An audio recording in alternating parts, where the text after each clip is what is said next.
L'idée de la télégraphiste de Chopin m'est venue en découvrant que dans les années 60-70, une dame, une Anglaise qui se disait médium, affirmait recevoir chez elle des compositeurs qui lui dictaient des partitions.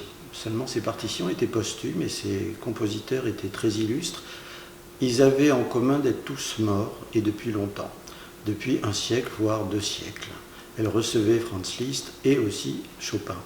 Et j'ai eu envie de décontextualiser ce fait divers pour me l'approprier et de le transférer à Prague dans les années 90, une ville que j'aime beaucoup, dans une atmosphère de changement de régime, à la limite entre la fin du régime communiste et le début, la mise en place d'une nouvelle société démocratique, voilà, où cette médium pouvait, cette Tchèque pouvait dire librement, sans crainte d'être inquiétée, qu'elle recevait chez elle Frédéric Chopin qui lui dictait des partitions posthumes.